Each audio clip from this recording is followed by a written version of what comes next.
Ladies and gentlemen, good day and welcome to the 1Q FY22 earnings conference call of Penar Industries Limited, hosted by PhillipCapital India Private Limited.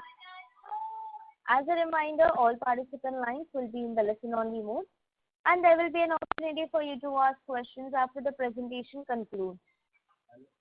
Should you need assistance during the conference call, please signal an operator by pressing star then 0 on your touchtone phone. Please note that this conference is being recorded. I now hand the conference over to Mr. Vikram Suryavanshi from PhillipCapital India Private Limited. Thank you, and over to you, sir. Thank you, Rutuja. Good morning and very warm welcome to everyone. Thank you for being on the call of Penar Industries Limited. We are happy to have with us management of Penar Industries here today for question and answer session with investment community. The management is represented by Mr. Aditya Rao, Vice Chairman and Managing Director, Mr. Shrikant Vakar, Vice President Finance, Mr. J. Krishna Prasad, Chief Financial Officer, Mr. Manoj, Head Corporate Affairs, and Mr. K.M. Sunil. Before we start with question and answer session, we'll have opening comments from the management. Over to you, sir. Thank you, Vikram. Good morning and a warm welcome to all of our stakeholders. I hope you and all of your families are safe and well. And my thanks to all of you for attending the Q1 FY 2022 financial results conference call for Penar Industries. The structure of the conference call will be the following. I will first provide an overview and my comments on the company's performance in Q1. Our CFOs will then provide further details and cover major financial metrics.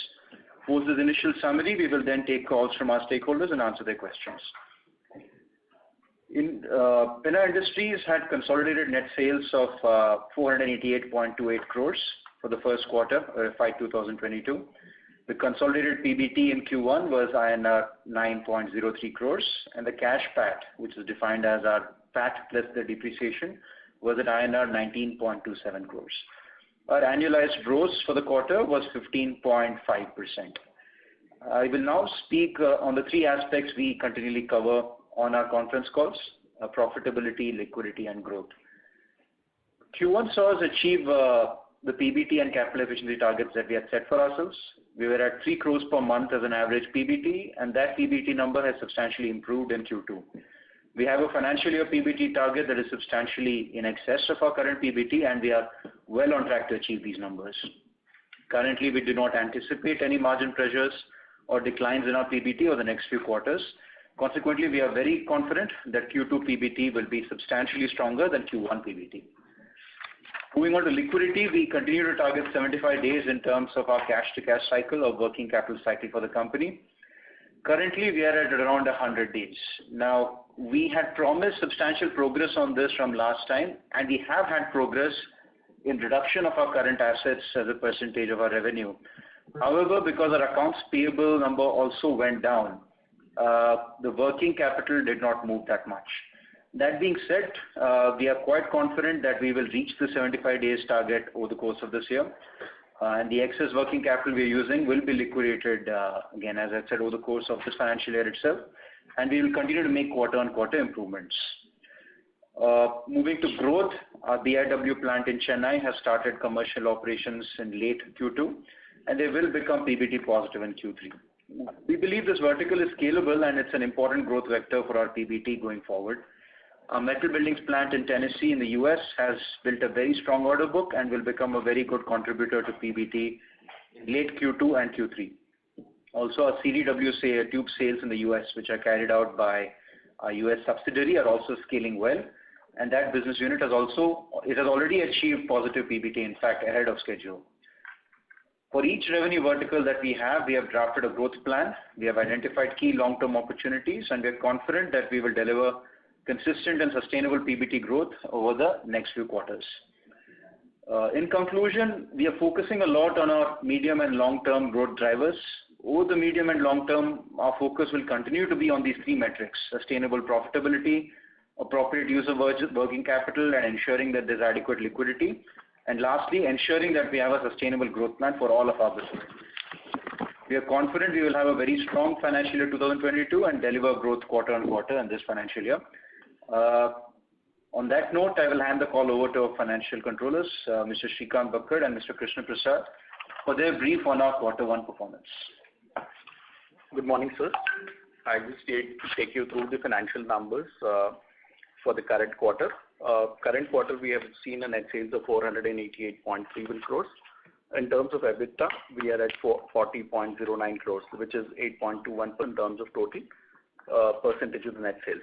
PBT has been healthy at 9.0503, and the PBT to net sales is around 1.85%. While compared to Q1 of last year, there has been a substantial improvement over the last quarter. Comparing with the Q4 numbers, the gross profit margins continue to remain stable at 38%. In terms of EBITDA, we are at 8.21%. Just take you through the further numbers. We had a cash profit of 19.1 crores, which last quarter was exceptionally high because of one-time profit on sale of the land and profit on sale of BIW tools, which we had last time. Our current net working capital is at 677 crores, while compared to 669 crores in terms of March. Overall, it is at 112 days in terms of the sales. In terms of account receivable, we have reduced from 106 days to 84 days. In terms of inventory, we have reduced from 193 days to 173 days. Overall, accounts payable also has declined significantly from 176 to 146 days. Our total long-term borrowings and the short-term borrowings continue to remain steady, and there has been not increase in the substantial in terms of the overall borrowings. We are at 591 crores as opposed to 584 crores as of March 31. We have a healthy ROC at 15.5% and ROE at 6.14%. So with this, if you have any further questions, we can take you through the numbers. Thank you very much. We will now begin the question and answer session. Anyone who wishes to ask a question may press star and 1 on the touchtone telephone. If you wish to remove yourself from the question queue, you may press star and 2. Participants are requested to use handsets while asking a question. Ladies and gentlemen, we will wait for a moment while the question queue assembles.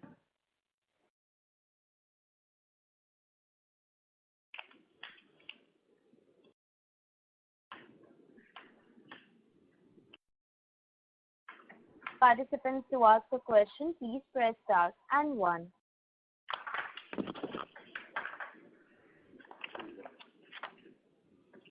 The first question is from the line of Vikram Suryavanshi from PhillipCapital. Please go ahead. Yeah, hi. Good morning, sir. So how we are looking the impact of the steel prices and inventory levels basically, and if you can highlight on particularly inventory side in terms of volume as well as the price impact. Thank you. So steel prices have been on an upward trend for a long time. There was actually a lot of volatility in the prior 2 quarters. That volatility has now evolved into more of a steady increase. For example, in this quarter, we expect 1,000 rupee per ton increase. It could be 1,500 rupees per ton.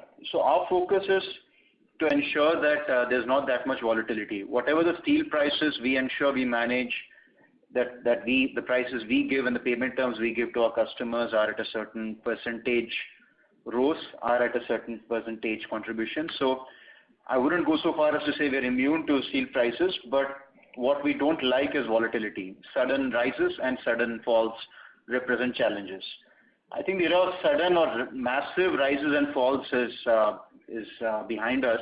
So as long as these prices sustain, moderately increase, moderately decrease, which seems to be what is on the table, what is on the cards right now, we are okay. Our inventory levels are at similar levels. I think we have to decrease this to become leaner, to have more effective working capital utilization. So as with all problems, we have broken it into pieces for each business unit, assigned inventory to them. They the BU heads and our CEOs are all focused on ensuring that they are both capital efficient and also retain enough inventory to sustain revenue, prevent any revenue shocks.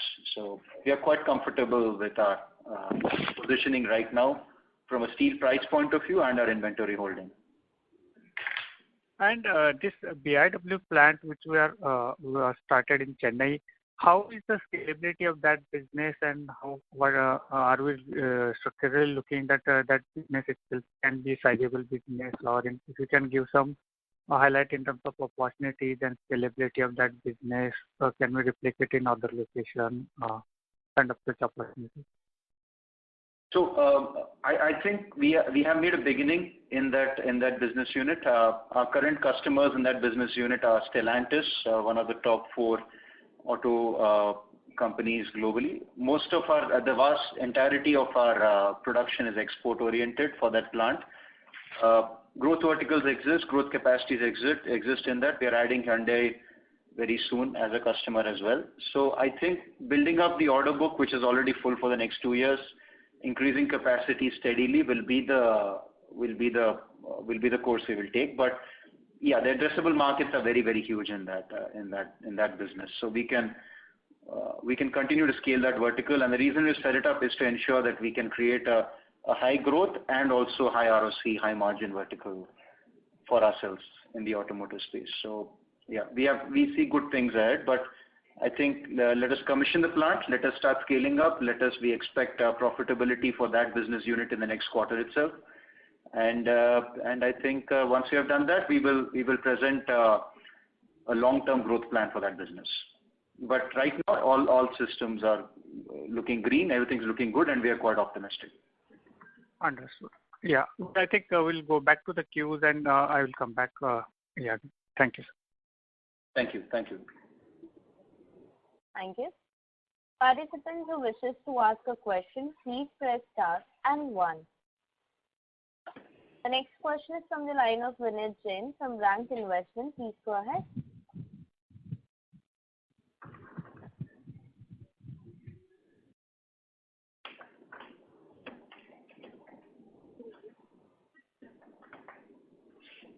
Ladies and gentlemen, the participant left the queue. We'll move to the next question, which is from the line of B. Surendra, an individual investor. Please go ahead. Hello. Surendra, please go ahead. Hello, good morning. Hello. Sir, Yeah, good morning. my question is on that investor presentation. This presentation contains 12 pages, out of which 8 pages are the copy of the last quarter. Means this presentation comes, means in the presentation, information, company has tried to hide out information, it's not providing the information. It seems like that. Sir, what is your view? Why this is so? Over the period, last 2 years, if you are seeing presentation, over the period, this presentation is quality of presentation deterioration. There is no improvement. Number 2. Yeah, okay. Number 2, whereas you are giving 2 business verticals, why you are providing information on that is 2 business unit-wise information on orders? Provide that was. If you want to hide out information, provide this way.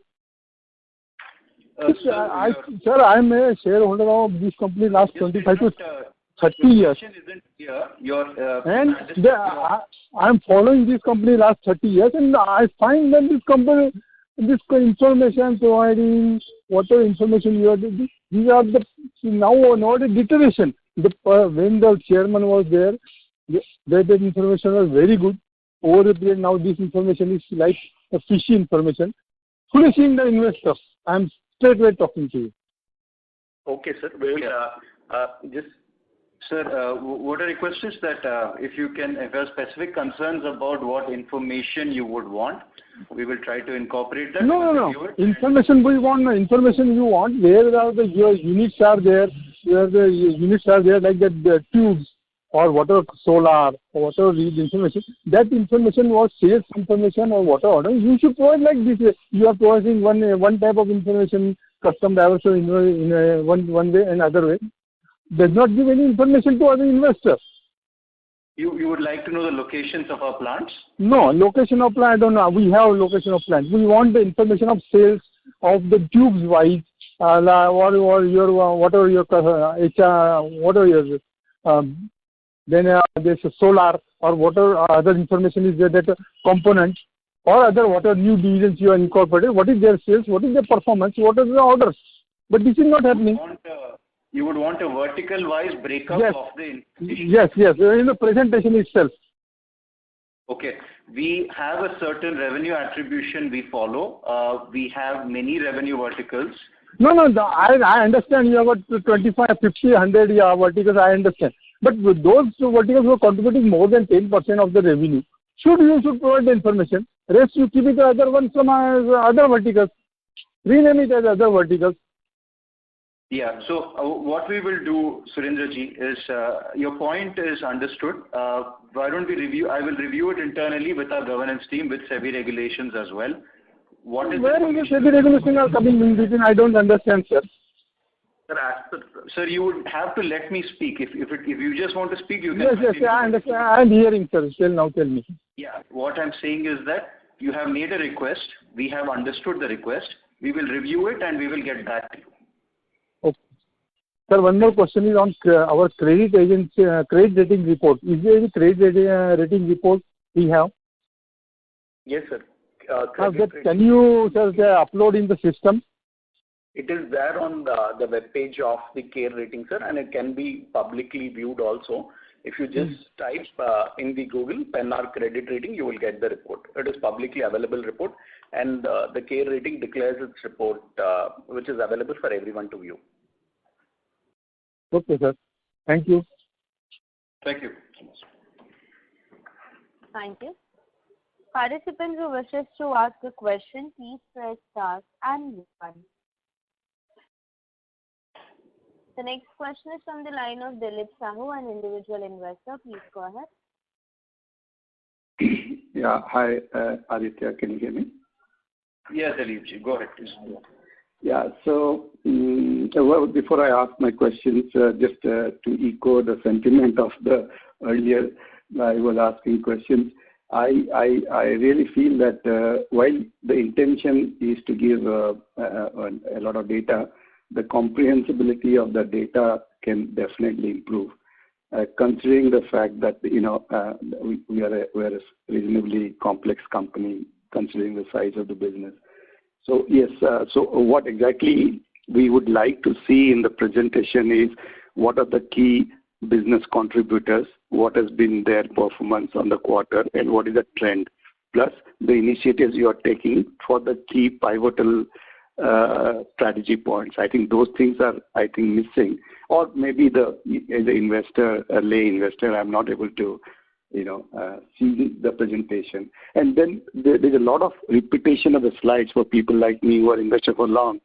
I just see the same slide, doesn't make sense there. I can just go to the website and get past the thing. So that's about just to kind of chip into my bit regarding the earlier. Yeah. Allow me to respond to that, sir. I think what you're saying is that the presentation can be made simpler, more investor-friendly. You would want the presentation to incorporate, you said, key business contributors. Yeah, basically, 3-4 key verticals where the business, like the guy was saying, 10% or more. What has been their performance and what is the trend? Basically, what is that we are seeing going to be a future outlook? Plus 2-3 key pivotals, and you've already covered the pivotals, financials, growth, and in terms of liquidity, and those 3-4 pivotals. That's all we want to know. I think that's a very fair ask. What I suggest is that the goal is communication and clarity to our investors. I think yourself and the speaker before you, Surendraji, have articulated an issue with the way the presentation is structured. If you can tell us the formats that you would want, we will do an internal check. We will take a look at what are the compliance standards which are applicable here. Reporting standards are different from what they were 5-6 years ago. I just want to make sure that everything that we present to you is information that we can consistently give you, that it is something that is obviously compliant with what we can't give any presentation also. That is also something that is That is will. important. But if you can give us the format that you would want, the communication you would want from us, we will review it entirely, and I will commit to you that whatever information format, public domain information format that you would want presented, I will ensure that is there, that is presented to you. But the key metrics here are public domain, and it has to be available publicly, and it has to be something that we can consistently provide to you quarter on quarter. That's the only metric here. But your point is well taken. Allow us for this. Give us this call for us to digest what you want. You have our email address. You have our investor communication details. Please tell us the details you would want. If you can tell us the format you would want as well, I assure you we will come back to you. Perfect. I'll send it to IR department. My question, Aditya, is broadly two. One is the US business. I understand from the last communication to the exchanges that the US business order book has been extremely good. I'd like to get some color in terms of how is the order book looking like into looking at maybe this calendar year.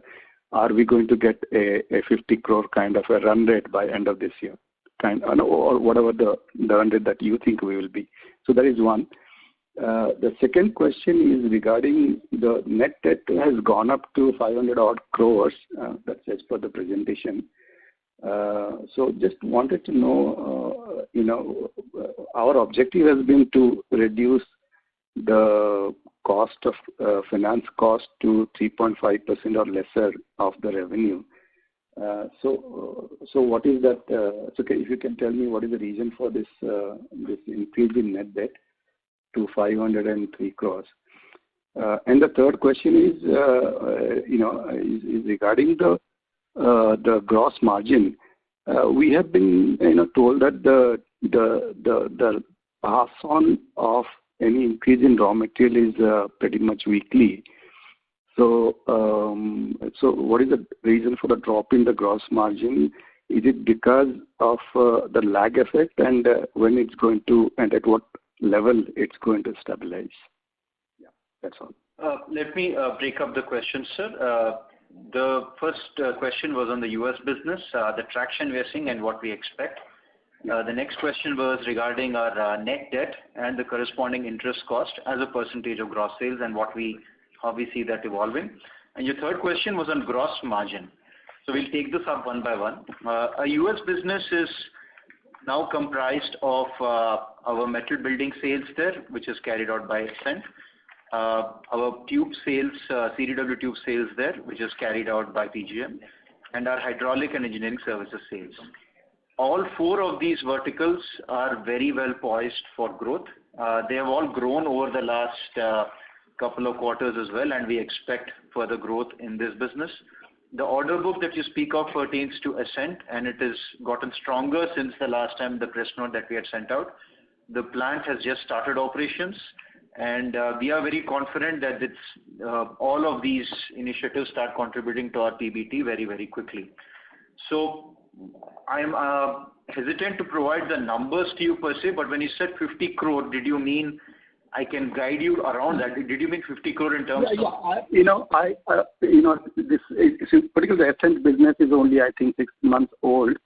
So are we going to see something around, say, 50 crore per month run rate going by, say, end of this calendar? No, it would not be 50 crores per month for Ascent, sir. I think in this calendar year, the number, the broad indicative number you should look at is closer to about 15 to 20 crores per month. Okay. That is the number that you will see for Ascent alone. However, PGM, our CDW tube sales in the US, that itself will exceed another 7 crores, so you can add that to that. And our existing hydraulics and engineering services, which will also grow, will be close to another 7 crores.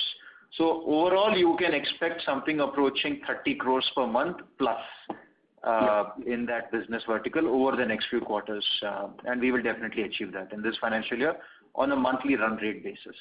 And I will assume all of them will be around 17 to 18% kind of EBITDA margin, right? That's what the typical pricing around? Let me put it this way, sir. The overall for the blend, because they have a very differing blend of things, but on the overall that revenue number that I mentioned, you can assume a PBDT, which is after interest cost, but PBDT, not EBITDA so much, but after interest cost also is removed, of around about 12% is what you can assume. Above that itself. Okay. Great. Thank you. That I got it. Yeah. Understood. And now let's move to net debt. We have a net debt of 584 crores, and that is a high number. Our interest cost as a percentage of sales is at 3.35% to gross. 3.35% to gross. We intend to bring that down to 3%. Our debt, which is mostly short-term, non-cash debt, LCs and others, is a feature of our business. This is something that will increase as our revenue increases. What's important is, as you said, the interest cost as a percentage of sales be controllable. So we are tapping a number less than that right now. We are not efficient right now. We need to improve our efficiency a little bit more. But what you will see is this number being around 3%. And if it's around 3%, it is appropriate. In our view, it is an appropriate use of capital because it's mostly non-cash. It is, they include bank charges, include a lot of other finance costs which are classified as interest, but effectively they are finance charges. So the 3% number is what you can take with you, and that we will ensure is achieved. And if possible, we need to optimize that as well. The underlying story on this is, if you look at the last 4 quarters, quarter on quarter from the pandemic, our revenues improved, our PBTs continued to improve. Of course, Q4 was a very good quarter. Q1, I would define it as, Q1 is always less than Q4, but from a pre-pandemic to now comparison, we are very well placed right now to both scale revenue and to scale profitability.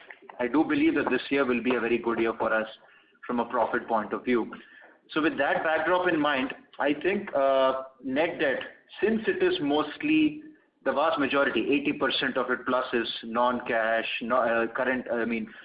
short-term debt, it should be seen in that viewpoint. It should be seen in relation to what the overall revenue number is doing or the overall percentage interest cost as a percentage of sales is doing. So on both of those, we will commit to you that there are going to be controls. And most importantly, our target is to bring this 15%, 15.5% ROCE, return on capital employed, to 17.5% ROCE. So that would be our focus going forward. Gross margin for us, we are a blend of businesses, and we don't target gross margin. We target PBT. We target capital efficiency ROCE. So accordingly, sometimes in quarters you do see some swings. This is not emblematic of anything wrong going or an erosion of our margin from our customers, because some of our businesses have 30-40% gross margin. Some of them have only 12 or 13% gross margin. Gross margin being defined as margin after variable. But when you finally see it filter down to PBDT, since we target PBDT, we target PBT, you will see very good stability. So I think my request is that you hold us accountable for the bottom line, for PBT, and also capital efficiency. That would be the metric. On operating profits, there will be variations because of the nature of our business, because of the nature of the products we sell. If revenue attribution shifts from one product line to another product line, then that does have an impact on that. So those are my answers, sir. And if you need clarity further on any of this, we will. That's where I was coming from. In terms of once we see a gross margin dip of 2.5%, that's a little bit scary for a company like ours, whose profit after tax is 2.5%.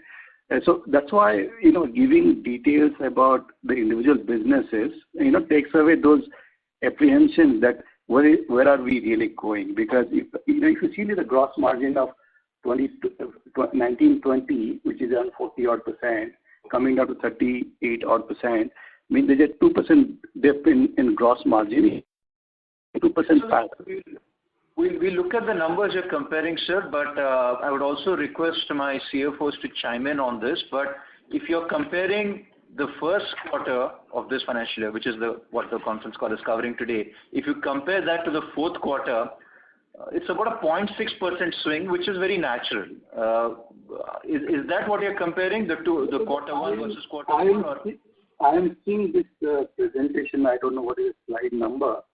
The gross margin of quarter one of 38.5% versus 40.6% 40.2% of Q1 FY21 and 40.9% of FY20, which is a likable year to compare, FY19-20.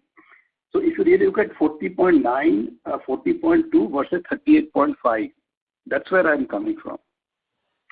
You have to look at that number in terms of Q1 to Q1 comparison, and in terms of Q1 to Q1 comparison, we are at 38.81% versus 38. I think the margins that you're looking at, gross profit margin percentages, it is 164 basis points. That's there in the presentation. Correct. It also includes other income component into it, which needs to be presented. Okay. So if you can remove the other income component, and then the number will be 0.61, sir. Okay, fine. The last question, if I may, if I can get one more question to be put. This is regarding the railways business. There is a lot of government circulars around people coming and attending, offices compulsorily. So, is there any movement we are seeing in the railways business of ours in terms of, inquiries and stuff?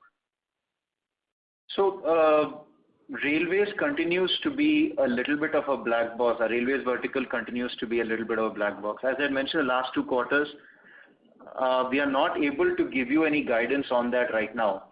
What I can tell you is that the business unit is profitable, that we are planning for growth, but the railway board-based ICF, MCF orders, we don't have a lot of clarity. In my view, they have not fully recovered from the pandemic themselves. So how that will evolve over the next few quarters, once they get clarity, they'll pass that on to us, and I'll be able to pass that on to you. But as of right now, the only thing I can commit to is that the business unit is stable, but obviously nowhere near where it was before.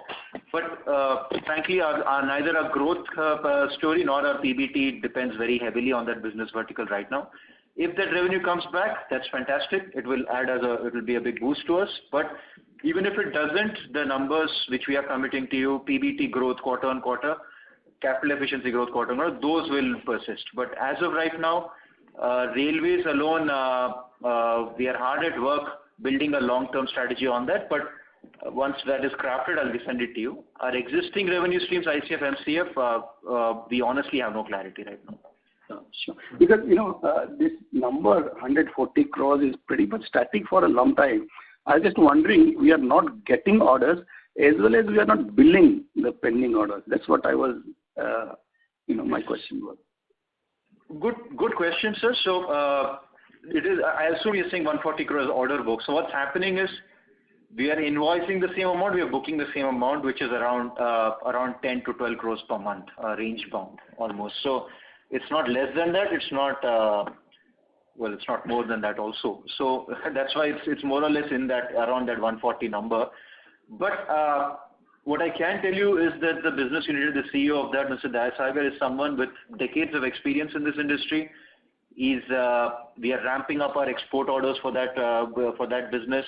We will very soon give you more clarity, but there is reason to be optimistic. It may take us a little more time, maybe a quarter more, but I think we will be able to give you a lot of clarity on that. And but for now, right now, as it stands, you can expect sustainability on that from an order book point of view, revenue point of view. So sales are happening per month.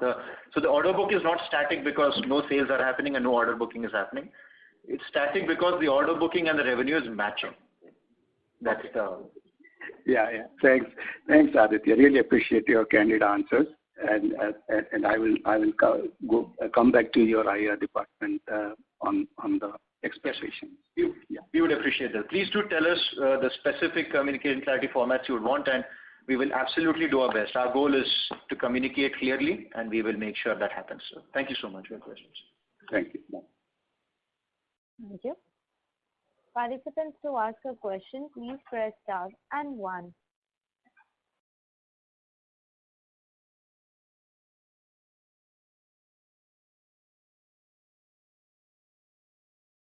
The next question is from the line of Venkat Subramaniam Raman from Organic Capital. Please go ahead. Hi, Yep. Congratulations on good set of numbers under challenging circumstances. My questions have been standard actually. I've raised this a couple of times actually once with you. Our profitability reportable divisions are basically hydraulics, railways, pipes, environment, and currently the US-based businesses. Many of these clearly have much superior margins. There are a whole set of other businesses which are probably, pulling down ROCE, which is really what you're focused on. And it also poses the challenges that the other shareholders are posing to you, which is in terms of more disclosure and all of them. I appreciate, your challenges in terms of, making it more complex in terms of how to give this. So my views are a little different from what others have raised. But my question is really, why is it that we're still looking at other businesses which are margin dilutive? So, good. Thank you for your question, sir. So what we try to encourage above all is sustainability. And that sustainability should be in revenue and in margin protection. So you are right that some of our businesses are higher margin than others. But the basic metric we use when we look at whether we should be in a business or not is we ask if we have a core capability of delivering value in that business. Do we have the physical assets? Do we have the manpower, the IP, the know-how in order to deliver value? And value should be a thing of margin. And that shouldn't be just for 1 quarter or 2 quarters. It should be over the medium term. So we do have verticals right now, and I'll name a few of them. For example, our pre-engineered building vertical, which are at lower than expected margins. But over the long term, we believe them to be strong contributors, or they will be strong contributors. Unfortunately, for these kind of businesses which have big engineering teams, which have structural engineers, project managers, and others, sometimes when there is a down cycle from a capital goods sector, they do tend to underperform. However, the question we ask ourselves is, what is the long-term viability? Will people still be making buildings 5 years from now, 6 years from now? If that is the case, then we go ahead and do it. If we feel the answer to that is no, and that we will either A, not be able to deliver value for whatever reason, or B, the business itself will not be viable after a certain period of time, 4 years, 5 years, 6 years, then we exit that business. So we have made several of these choices in the past, and we will continue to make them. Our goal is, yes, capital efficiency, but also sustainability and the impact that we make. So that metric we will use. And what you said, which is that remove the low margin business so the ROCE increases, is absolutely appropriate, and we are hard at work to ensure that happens. And the way that will play out is a consistent ROCE improvement, which if you look at the last 3-4 quarters, if you go back 1 quarter, our trailing ROCE would have been very low. Now it is up to 15.5. I think next quarter you will see further improvement on this. So improving ROCE, improving PBT margins, improving capital efficiency which is effectively ROCE, of course. Ajay, the question was actually in the context of just 2 things. One is actually 2 of the scarce materials, the 2 things that are very material from a Pennar point of view is management bandwidth, which is involvement of your time and senior management time. And most of our businesses are capital hungry. So therefore, for us to ration it a little more meaningfully, I'm wondering whether we should be walking around with scissors rather than actually wanting to, fuel all the divisions at the same pace. Good points. I think those are definitely the 2 bottlenecks we have. Management bandwidth and capital is obviously finite. Nothing deserves or nothing is can be given infinite capital. We are absolutely doing what you're suggesting. It may just be moving at a pace that is slower than it should be. But our preference is to, we see diversity of revenue or doing too many things is obviously bad. It prevents focus, it prevents specialization, it prevents value addition. But the way we see it is we have to make these choices, not just seeing the current capital efficiency, working capital, and taking that into account, but what is the long-term viability of a business? What are the businesses we should be in and Pennar? What is the business we should not be in? That is something we have to follow up. Your point is absolutely right in that. And we are making these decisions quarter on quarter, but we're doing not just using the metrics of current capital efficiency, current bottlenecks, but long-term sustainability and viability of businesses is what we will. For example, railways, is a very high margin business, but as it turned out during pandemic times, railways is not sustainable. Does that mean we're going to exit that business? Well, no, we should not do that because when we are sick, but we will get better. So when this capital goods sector is constrained right now, it will get better over time. And I think we have to prepare Penna to be a company that can sustainably deliver good returns on capital. And that means when you break the problem into pieces, all of our business units have to do the same. So we will reduce the businesses units we have. We will become better at communicating what each business unit is doing. Some of them are order book based, some of them are just scheduled revenue based. But giving clarity to all of our stakeholders is critical, and also being capital efficient has to be the metric we use. So the only thing I'm adding to that is long-term sustainability. There is cyclicality for some of these businesses. So we have to be capital efficient, conscious of where we are deploying our capital, and our manners, obviously, as you also said. But overall, I firmly believe we are crafting a set of businesses which are well poised to scale well in the future, and they will be 4 or 5 businesses. They won't be 10 businesses. So we are going to ensure that happens.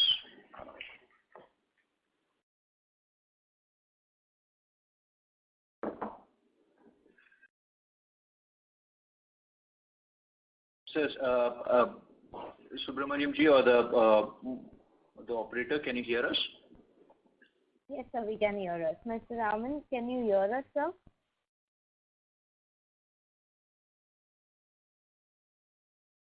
I think they may have been a... Hello?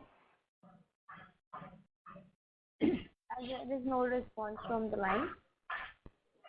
We'll move to the next question, which is from the line of Vikram Suryavanshi from Phillip Capital. Please go ahead.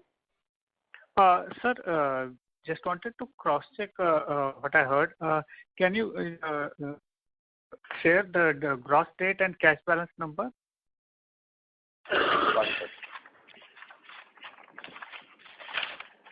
In terms of gross debt, and as of consolidated 30th of June, we are at 591.63 crores.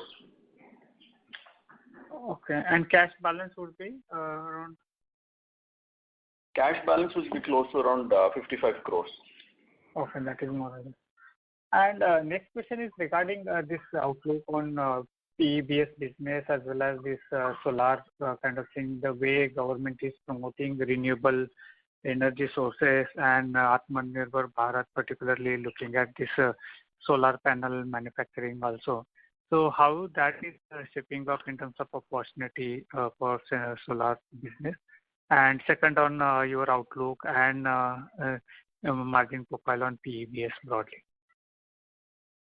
So solar continues to do well for us. I think in our MMS business, though the solar industry per se had a lull period with only 5 gigawatts overall in the country being implemented, we were able to maintain a substantial order book, and that continues. So from a broader perspective, we expect our solar revenue to be higher. And this plays into a little bit of what I was talking about in the last question, which is that solar was a business that was not doing well 2 years ago. It's doing well now, and I believe it is going to do well next year.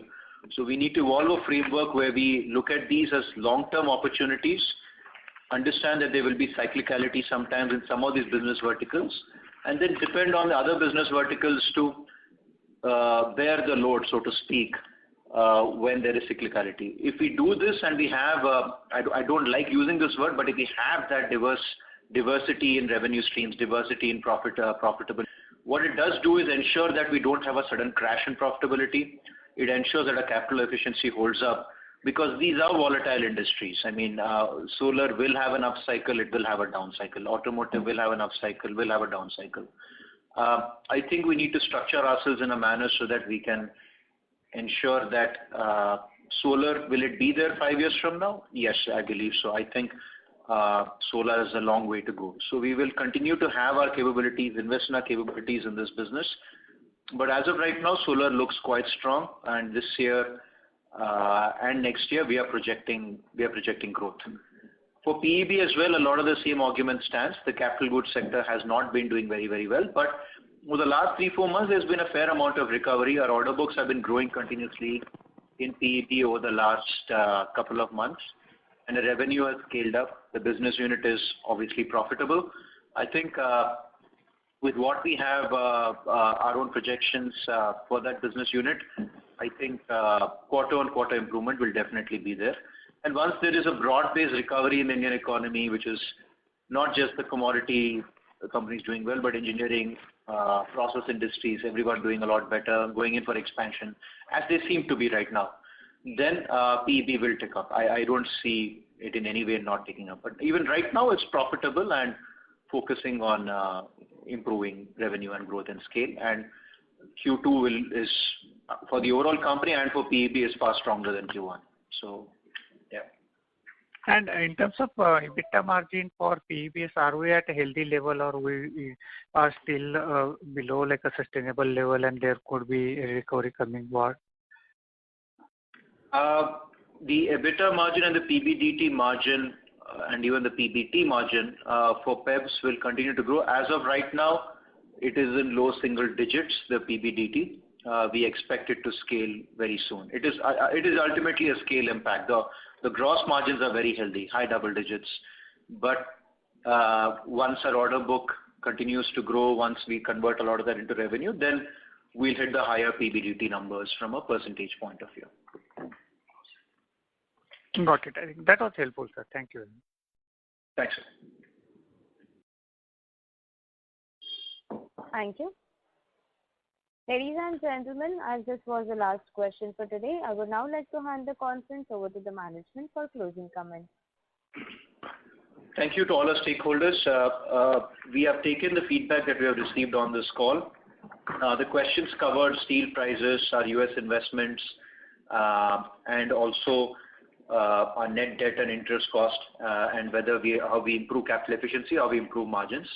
I think a couple of the stakeholders also had requested that we change and improve the quality of our communication and clarity in our presentations, give more information. We will work with those stakeholders and others and ensure that all publicly available information is crafted in a way so that we can ensure better communication, better clarity, so that you have the information you need to guide us further as well. Thank you very much for your questions, sirs. Thank you. On behalf of PhillipCapital India Private Limited, that concludes the conference call. Thank you for joining us, and you may now disconnect your line.